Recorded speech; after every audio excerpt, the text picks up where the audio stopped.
Podcast Embarque 360. Aviação com um novo olhar.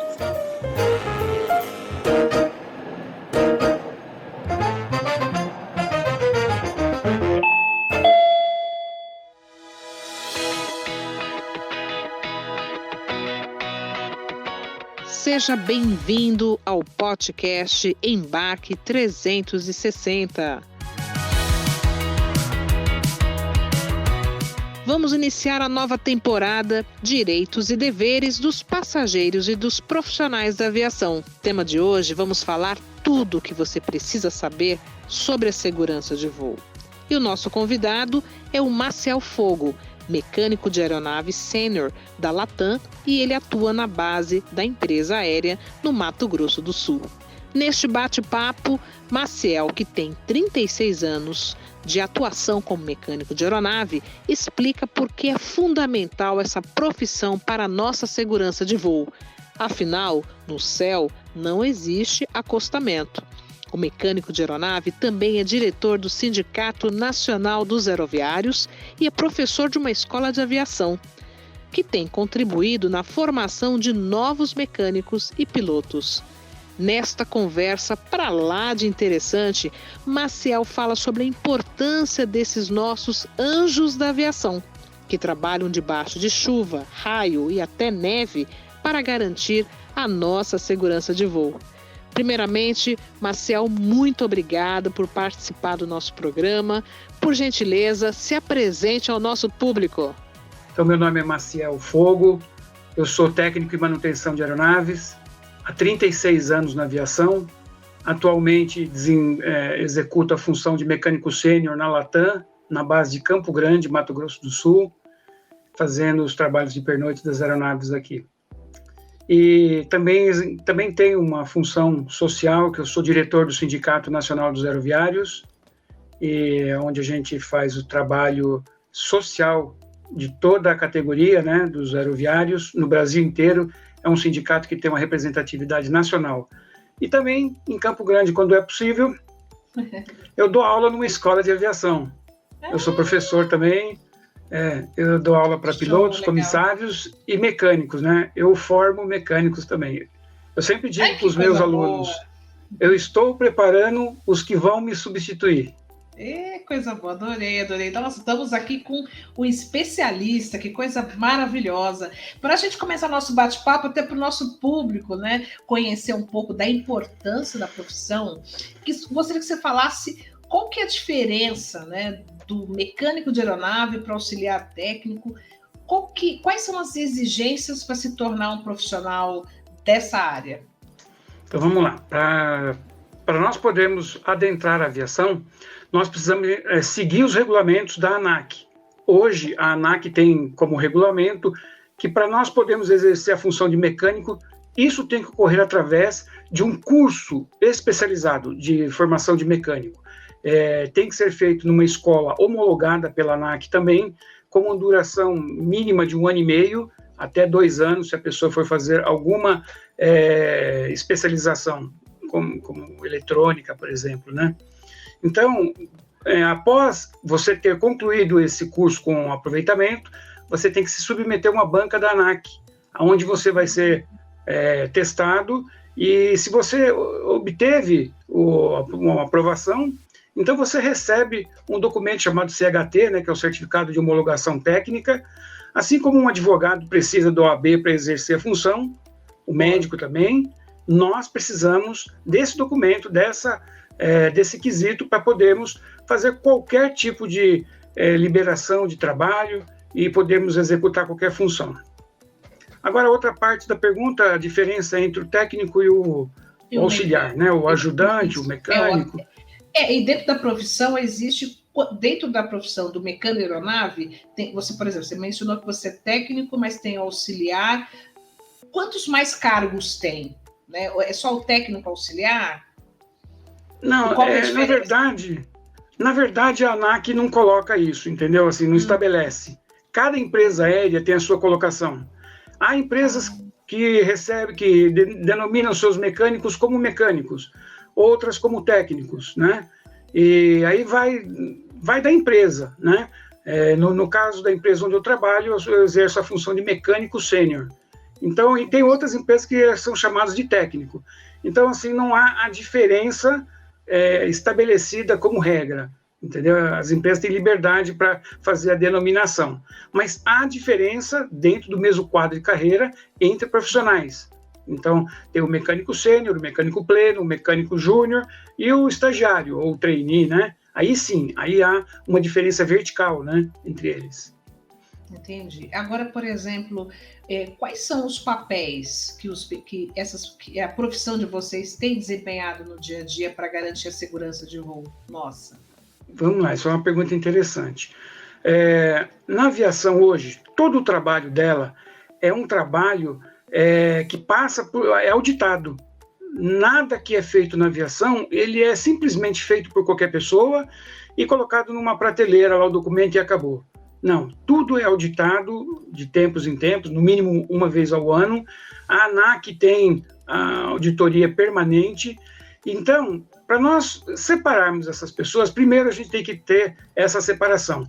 Quem pode assinar um cheque de uma aeronave, uma manutenção mais demorada, mais complexa? Quem não pode fazer o quê? Então, há níveis de permissão. Até o novato.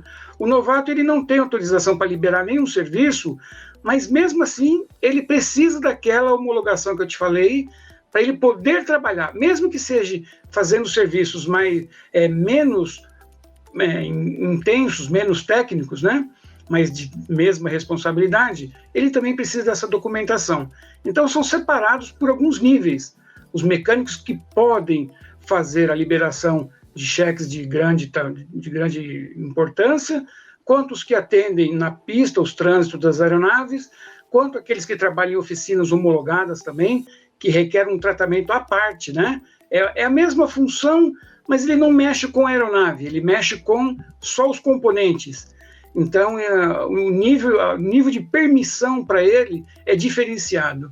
Então, cada empresa aérea tem essa separação também, mas sendo que quem vai liberar a aeronave para voar é aquela pessoa que está dentro dos requisitos da ANAC, que pede que a pessoa tenha formação e que também ele tenha um tempo mínimo de trabalho, né? Ele tem que ter lá 7 anos de carreira estabelecida, contínua, para ele poder chegar a esse status de fazer uma liberação ou uma inspeção num trabalho e que ele vai assinar o certificado de aeronavegabilidade para essa aeronave poder voar.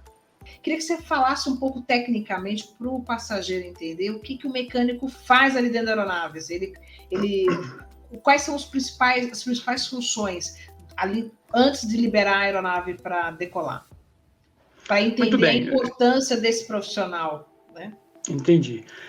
Então vamos separar assim em duas partes. Existe o mecânico que trabalha no hangar, fazendo cheque, esse não tem contato com o passageiro. Essa aeronave ela está fora da malha aérea, né? Ela foi retirada e vai ficar lá. Então é um trabalho mais metódico e feito com mais calma, né?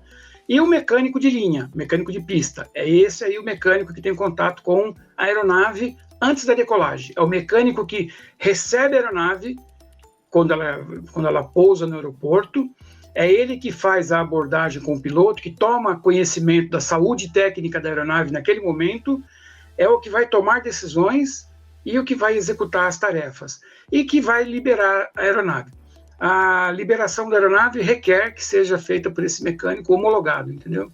Então, quando a aeronave pousa, nós nos reportamos ao piloto. Se o piloto tiver alguma dificuldade no voo, ele reporta, ele lança isso no livro de registro de cabine, né, que é o livro técnico logbook, e com esse dado em mão é que nós vamos ter que tomar medidas de manutenção. Essa medida pode ser feita na hora, um reparo na hora, uma substituição de um componente na hora, e ele também pode ser postergado. O próprio fabricante do avião nos dá um manual, que é o requerido mínimo para voo, né? E nesse manual nós temos todos os componentes que podem ser postergados. Então você teve uma pane numa aeronave, essa pane vai ser avaliada e vai ser comedida. Se por acaso ela não afeta nenhum sistema, essa pane pode permanecer na aeronave e a aeronave decola com esse problema por um tempo determinado. Lá consta o tempo determinado. Em média, é 10 dias no máximo. Mas temos algumas panes que são mais críticas. Então está liberada para um voo. Apenas uma etapa até chegar à base principal. Chegando ali, a aeronave está retida e tem que fazer essa manutenção. Agora, caso não tenha pane nenhuma, caso o avião pousou e está tudo certo, fazemos a inspeção ao redor da aeronave para ver se não houve nenhuma avaria durante o voo, durante o pouso, checamos as condições dos pneus, freios, efetuamos o abastecimento da aeronave, que são, assim, volumes. Tem pessoas que às vezes a gente fala, eles não acreditam, né? Dependendo da aeronave, pegam até 200 mil litros de querosene. É mais do que 3 carretas de combustível, né? As aeronaves de grande porte usam combustível querosene, né? Não é gasolina, como alguns falam, e efetuamos esse abastecimento. Então, para nós manusearmos essa quantia de 100, 200 mil litros de combustível, é um negócio muito, muito perigoso. Aí as pessoas falam, mas por que não acontece nenhum problema? Porque é feito por técnico. Quando um serviço é feito por um técnico, observando a técnica que foi orientada para se fazer, não há problema. Você pode trabalhar com dinamite, não quer dizer que ela vai explodir, né? Então esse é o nosso papel. Nós ficamos sempre de sobreaviso. E quando a aeronave está no solo, existe um número muito grande de pessoas e equipamentos, tratores, caminhões, maquinários, que circulam ao redor da aeronave para trazer bagagem, levar bagagem, para abastecer, para fazer dreno de dejetos da aeronave, caminhão comissaria. Então, nesse meio tempo, quando nós não estamos aplicados a uma manutenção, a nossa função é estar preservando a aeronave, assistindo todos esses trabalhos para ver se não houve nenhum problema, se nenhum corpo estranho permaneceu próximo do motor, para quando esse motor ligar, não sugar esse material, né, e não comprometer. Então, nós ficamos fazendo esse trabalho de vigilância ao redor da aeronave, até que todos se afastem, e aí a aeronave está sobre a responsabilidade da manutenção. Quando eu digo que está sob a responsabilidade, inclusive, nesse momento que vamos fazer o reboque da aeronave, o nosso poder de decisão está acima do piloto. Qualquer dito que nós falarmos ali, o piloto vai obedecer. Vou ligar o motor agora. Não, agora o senhor não pode. Já lhe passo o momento certo. E ele não liga a aeronave. Tá? Segue-se até a segunda ordem. Ou se eu falar, olha, precisamos voltar por um determinado problema, voltamos. Aí voltamos ao calço e nesse momento, é um momento onde a pessoa tem que ter uma bagagem, tem que ter um conhecimento amplo, macro, para ele poder tomar decisões. Porque ele conhece desde a pequena informação até a informação mais complexa. Então, é nesse momento aí que está em xeque o conhecimento do mecânico que está ali. Qual é a remuneração dos mecânicos de aeronave? Olha, na aviação, fala-se em milhões de dólares, não se fala em moedas. E o salário dos mecânicos normalmente são os salários mais altos, mas dentro de um universo muito pequeno para a aviação. Mas não chega a ser o valor do piloto, né, por exemplo? Não, nem de longe. O mecânico ele ganha em média. Embora nessa pandemia os pilotos também tiveram redução drástica nos salários, mas tudo bem, não se compara os pilotos. Mas nem se compara. Não se compara. Eu diria que hoje um mecânico, assim, muito bem mesmo, excepcionalmente remunerado, está na faixa aí de R$10 mil. O Lito, do canal da Aviação e Música, Lito ganha isso? Ele ganha mais. Ele tem 3 milhões de seguidores no canal dele. Até tô louca para convidar Lito para entrevistar ele no meu podcast. Ele ganha mais. Eu trabalhei com ele na Transbrasil. Você tá brincando? Eu trabalhava na Transbrasil com ele. Ele trabalhou no setor de engenharia lá. Que bacana. Então, vamos lá. Uhum. Enquanto nós temos esses mecânicos bem remunerados, e que não são muitos, não são muitos. Não são muitos. Né? E qual que é o valor que você estava falando? Qual que é a média de valor? Assim, excepcionalmente 10 mil. A média oscila entre 5 e 7 mil reais para os mecânicos mais graduados. Para uma empresa que fatura milhões. Bilhões. Bilhões, falou muito bem. Para quem fatura bilhões, esse valor 10 mil, gente, é a nossa segurança. É moeda. Isso é moeda. Quanto custa a segurança? Nada. Eu penso que quando... Eu acho que o valor até, na minha modesta opinião, é pouco para a função que vocês desempenham. É pouco. Exato. Por exemplo, cuidar de uma vida tem preço? Não. Mas existe um valor simbólico que a gente paga para que aquilo tenha continuidade. Né? E cuidar de 200 vidas. Não tem preço isso. Uma das coisas que a minha chefia, ou qualquer outra chefia, não leva em conta, é que eu tenho responsabilidade civil e criminal sobre o meu trabalho. Se eu fizer um trabalho qualquer, negligente, e essa aeronave decolar e vier a ter um sinistro, eu respondo criminalmente por isso. Por quê? Porque eu sou um mecânico homologado. Lembra que eu falei no início? Que eu sou homologado por uma instituição? Então eu tenho um organismo atrás de mim me vigiando.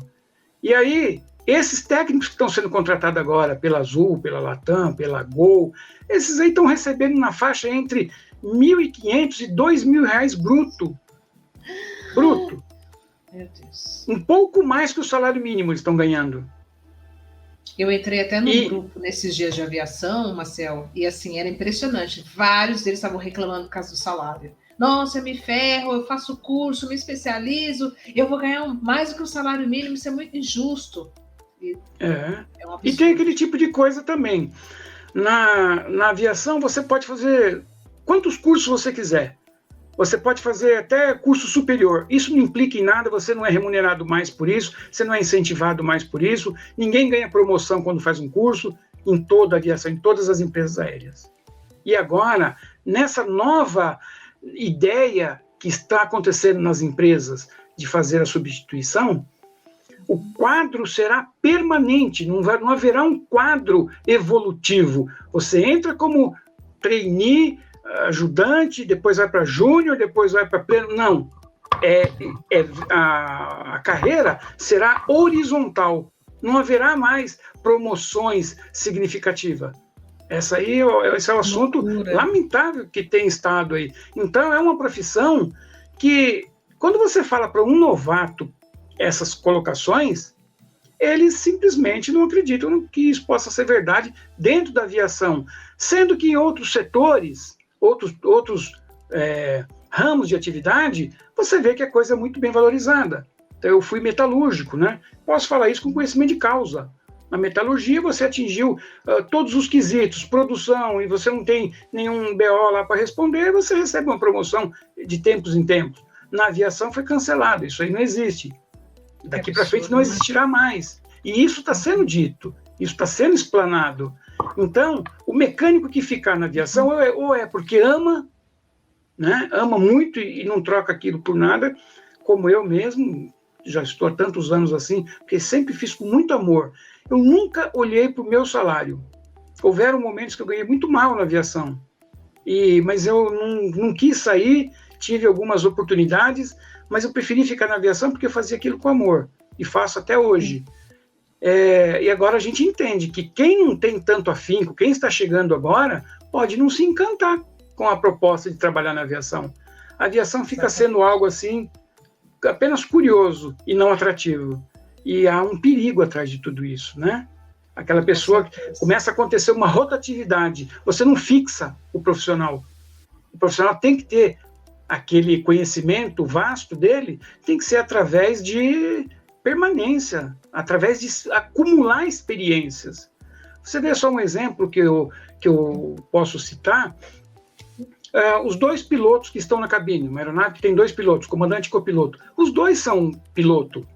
Não se discute quem é mais, quem é menos. Os dois têm a mesma formação, os dois conhecem a mesma aeronave, fizeram o mesmo curso, os dois têm o mesmo estado de saúde física, tudo igual, não tem nenhuma diferença. Mas um é o comandante. Por quê? Porque aquele camarada, ele tem uma carreira que ele colecionou experiências. E ele olha a diferença, né? Faz toda a diferença para ele gerenciar uma crise.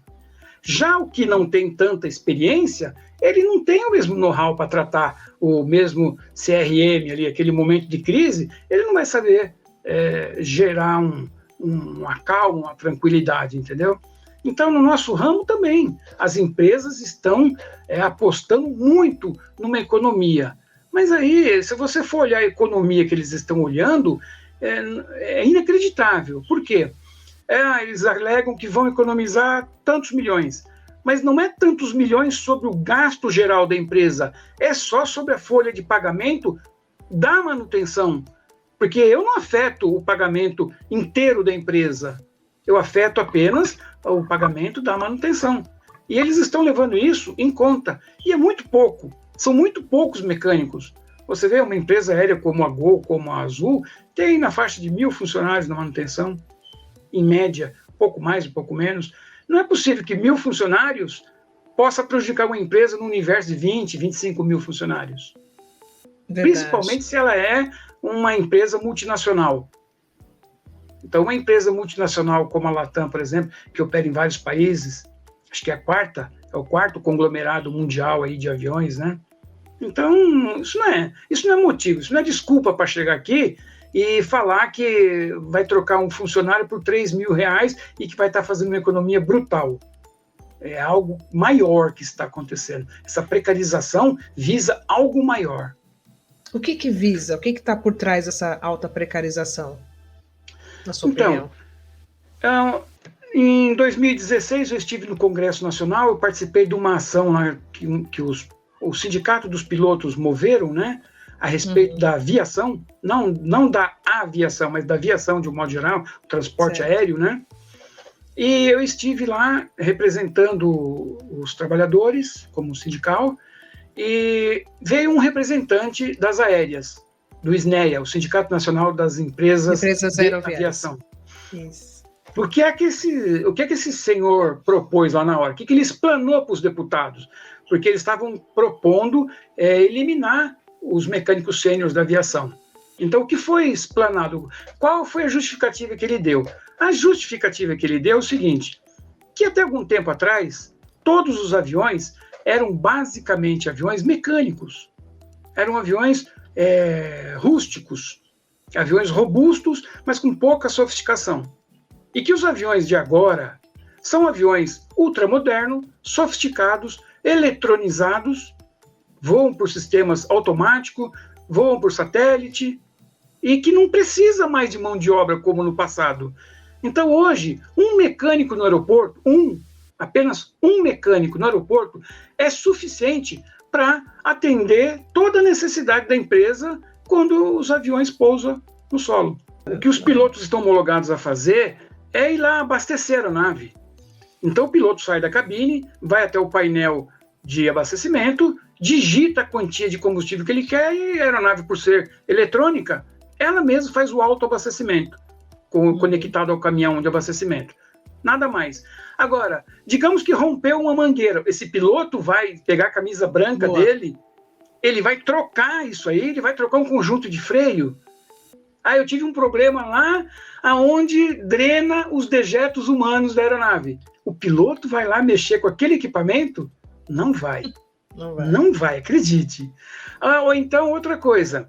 Estamos com um piloto aí fazendo um voo internacional, 10 minutos antes do voo internacional decolar, uma chuva torrencial caindo. Esse piloto vai na chuva fazer esse trabalho? E depois ele vai se apresentar à cabine de passageiros, primeira classe, classe executiva, business, todo molhado, todo sujo? Impossível. Pode enganar quem quiser, mas não engane quem é profissional da área. Essa não cola com nada. Então, essa proposta que foi colocada é patifaria. Eles vêm com uma proposta que não faz sentido. É algo assim que eles estão... Essa precarização é apenas economia. Nós que trabalhamos ali embaixo da aeronave, às vezes nós comentando assim, sem nenhum cunho de denúncia, de nada, só entre nós mesmos, nós falamos. Isso é um ou outro executivo que quer aparecer. É um ou outro setor que precisa ser bem visto pelo patrão. Aí começam a fazer esses malabarismos. E uma coisa assim que eu quero frisar aqui, que toda vez que aparece uma ideia mirabolante na aviação, pouco tempo depois os seus articuladores não estão mais na aviação. Já se propuseram tantas coisas ridículas e essas pessoas foram embora e nós que somos da aviação continuamos.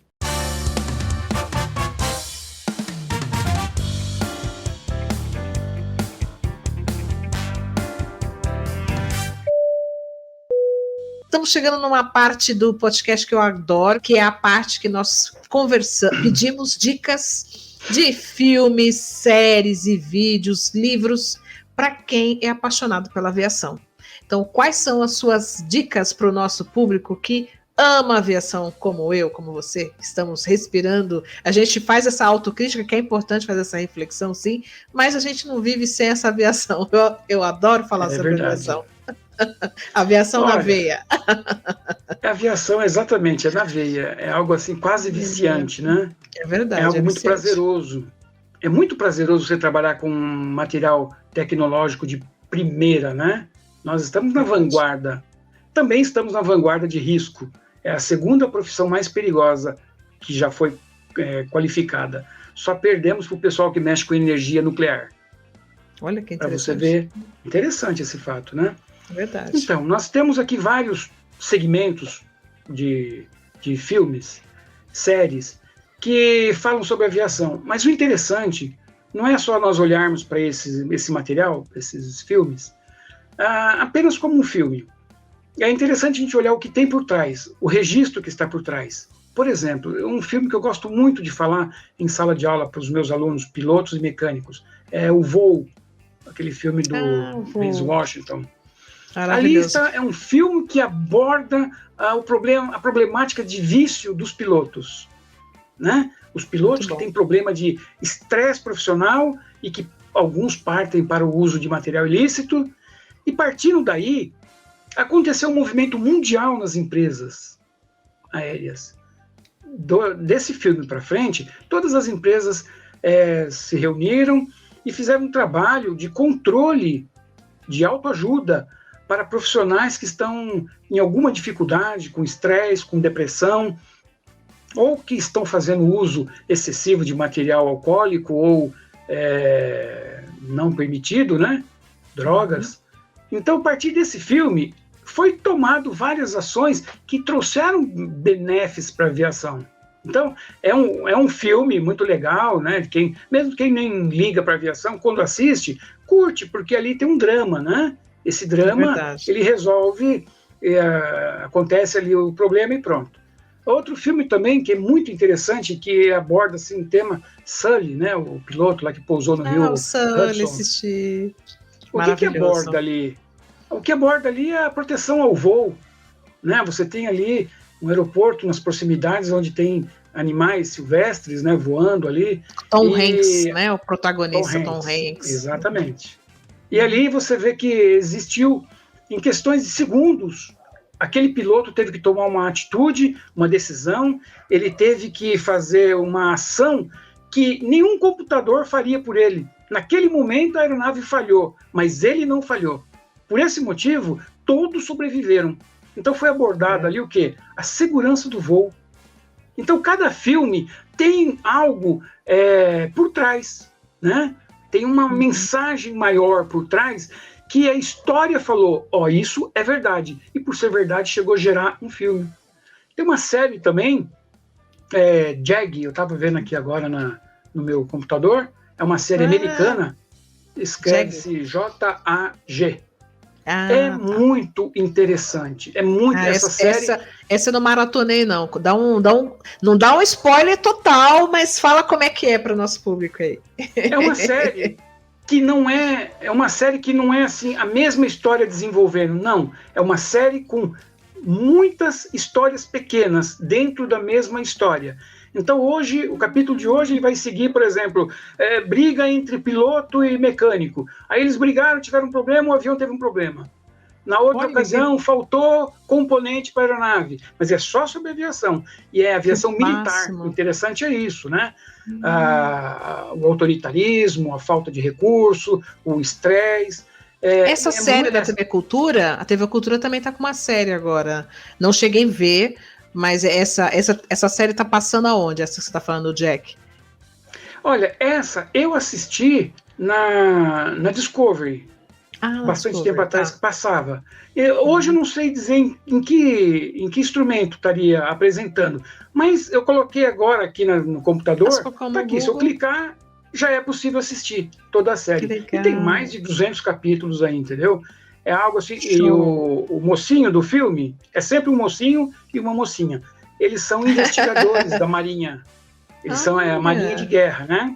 Então eles são investigadores, eles são técnicos que fazem toda a investigação. Sempre tem um problema no filme, né? E eles é que vão fazer a elucidação. Aí eles vão saber, vão nos hangares, vão... É assim, é um negócio muito interessante. Sempre uma problemática é tratada em toda a esfera dela para se chegar na elucidação do problema. Eu recomendo essa série para todo mundo que é da aviação, muito boa mesmo. Eu quero lembrar que eu faço coleção de moedas, eu sou numismata, então coleciono cédulas e moedas. Show, bacana.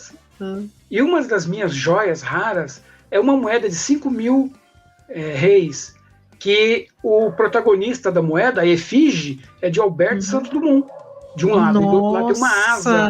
Essa moeda é uma moeda de prata, muito linda. É um orgulho ter essa moeda. Que legal. Pouca gente sabe disso, né? Alguém que nos honrou, foi uma homenagem assim, sem tamanho, né? Uma pessoa que vai para uma cédula ou para uma moeda, significa que aquela pessoa fez algo de muito grande.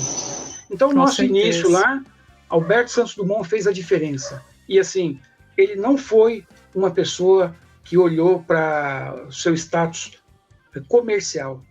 O seu projeto de aviação, ele deixou em aberto e ele fez uma frase assim, muito, muito famosa. O avião é grande demais para ficar na mão de um único detentor. Ele deixou o projeto em aberto. Quem quisesse copiar, podia copiar. É um visionário de verdade, né? Um visionário, né? Que coisa, que reflexão maravilhosa, né? Para a gente fechar com chave de ouro aí a nossa gravação no nosso podcast Embarque 360. Nossa, Marcel, eu estou muito feliz aqui de ter conversado com você. Nossa, que aula! Meu, tu deu uma aula. Olha, pessoal, esse é o cara. Marcel, eu queria que você se despedisse do nosso público. Qual a mensagem que você deixa para todos nós, passageiros e profissionais também da aviação? Bom, o que eu queria falar é que a aviação é algo impressionante. O homem é o único ser que voa e não tem asa. E isso é um feito que se Deus olhar para nós, Deus vai ficar impressionado. Realmente, esses camaradas fizeram algo de grande. E por ser grande, tudo tem que ser tratado com essa visão, que é grande. Então, trabalhar com uma aeronave, fazer essa aeronave voar, é tão nobre e é tão importante quanto voar nela. Então, as pessoas que vão trabalhar ali são pessoas que têm que estar remuneradas, têm que estar felizes com o que está fazendo, têm que ser profissionais selecionados. Não basta só preencher uma vaga. As pessoas que estão ali realmente, muitas das vezes nós estamos trabalhando e cai aquela chuva e a gente não arreda o pé. A gente continua lá, está nevando, o mecânico está lá embaixo. E muitas das vezes, eu falo com experiência própria, nunca olhei para o meu salário quando eu estou soltando o avião com horas extras, cansativa, está chovendo, está caindo raio. Eu sempre penso que o passageiro me honrou comprando uma passagem na empresa onde eu trabalho. E eu tenho que fazer aquilo valer. Então, nós nem sempre focamos no nosso salário. Eu ganho um salário mal, por isso vou fazer de qualquer jeito. Não, na aviação é algo que nós sabemos que isso não pode acontecer. É um dos poucos lugares onde nós não podemos desfazer do trabalho pelo salário que temos. Já não é em busca de dinheiro, é em busca de realização. Que coisa maravilhosa. Olha, muito obrigada por esse bate-papo enriquecedor. Você é uma pessoa que abrilhantou aqui o nosso bate-papo de hoje, com as suas reflexões, conhecimento, é o especialista. Eu sou professor na Escola de Aviação há 15 anos já. Que legal, você falou. Nesses 15 anos, eu já formei muitos mecânicos, muitas comissárias e muitos pilotos. Formei não, ajudei a formar, né? Eu dei a minha contribuição. No meu setor mesmo, onde eu trabalho, metade dos profissionais lá foram meus alunos. Olha, que orgulho, hein? E eu tenho ex-alunos que são comandantes da Azul, são comandantes executivos, tem comandantes que estão trabalhando em empresas internacionais, tem mecânicos que estão trabalhando fora do Brasil, e é muito comum eu estar lá no aeroporto e às vezes eu escuto alguém me chamar pelo nome, aí você dá aquela parada, procura quem está te chamando, e às vezes é um ex-aluno da aviação, dando um ok. E um dia eu estava numa aeronave e o piloto em questão me reconheceu, mas não me falou nada, me viu e não falou nada. E era o dia, estávamos próximo dia do trabalho, ele fez uma menção lá pelo sistema de áudio, falou: eu gostaria de deixar aqui o meu parabéns para um dos instrutores que eu tive na escola de aviação, está dentro dessa aeronave, tal, Maciel Fogo ali, queria pedir uma salva de palmas para ele. Ai, gente! Não sabia onde enfiar a cara, né? Nossa, que emoção! Fiquei muito emocionado. Parabéns. Mesmo. Fiquei muito emocionado. Isso é reconhecimento, né? Tá vendo? A gente ama tanto essa profissão, é muito bacana ter esse reconhecimento. Parabéns. Até me emocionei. E mais importante, eu tenho que trazer para minha casa exemplos para o meu filho. A minha esposa tem que ter orgulho do que eu faço. Marcel, mais uma vez, muito obrigada, viu, pelo bate-papo, pela conversa. É um prazer.